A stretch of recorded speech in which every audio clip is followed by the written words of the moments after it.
bees became my best friend. Hey y'all, this is my October wrap-up. This video is going to be a little different from my normal end of the month wrap-ups because this girl has some splaining to do.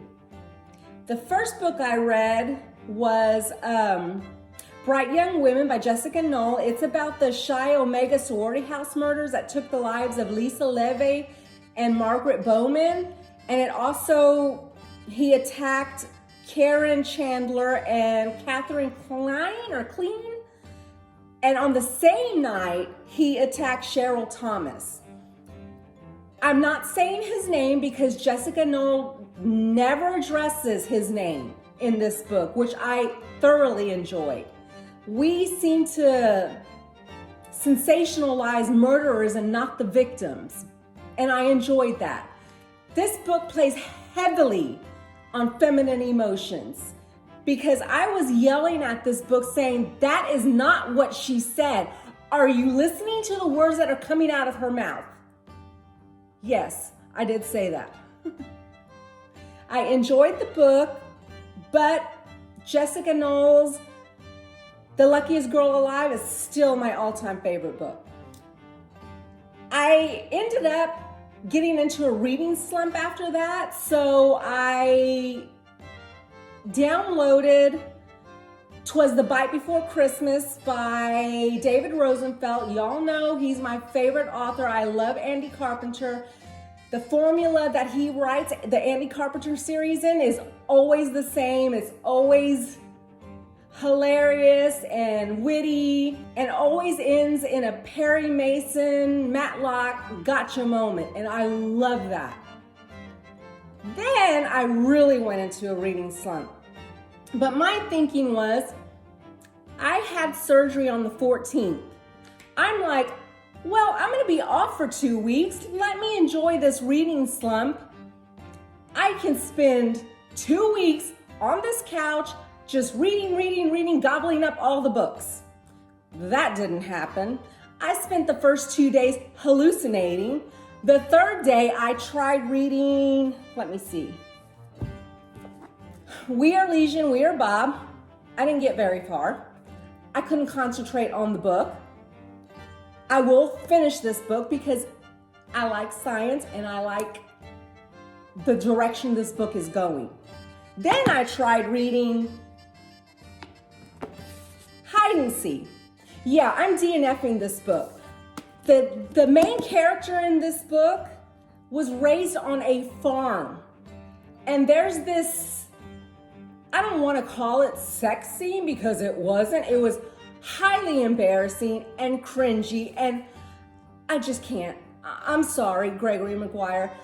He was raised on a farm. He knows the at least rudimentary sex. He made this guy a dimwit when it comes to that. And I didn't like it. So I'm DNFing this book, won't be continuing it.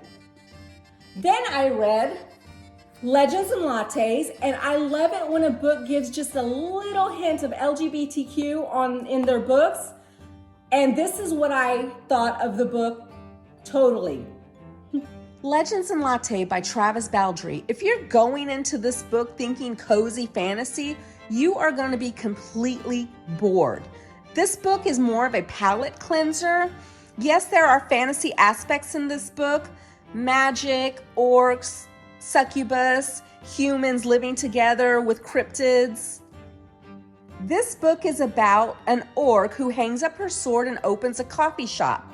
And it's just the day-to-day life of running a coffee shop.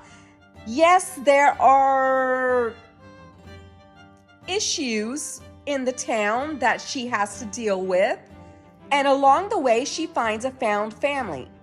It is a very cozy book, a very fast read, and I recommend it as a palate cleanser.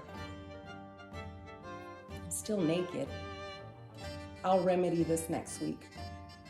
Okay, and if y'all pay attention to my shorts, I ruined the ending of this book for myself. The Only One Left by Riley Sager. I accidentally dropped this on the floor, and it takes me forever to pick something up because bees became my best friend. And my stupid, deceitful eyes kept reading it because it landed on the last page of this book. So I was like, wait, what? No, I ruined it. But it was still a good read, even though I knew what the ending was. Wow, just the twists and turns in this book was so outrageous. I enjoyed it. Then, Fredrik Backman's Things My Son Needs to Know About the World. A book that should have took me 3 hours to read because it's only like 290 pages, took me 3 days. Why? Because it's hilarious. I had abdominal surgery. I couldn't laugh, and this book made me want to like throw my head back and laugh. It was so funny. And if any of these stories are true, Fredrik, really.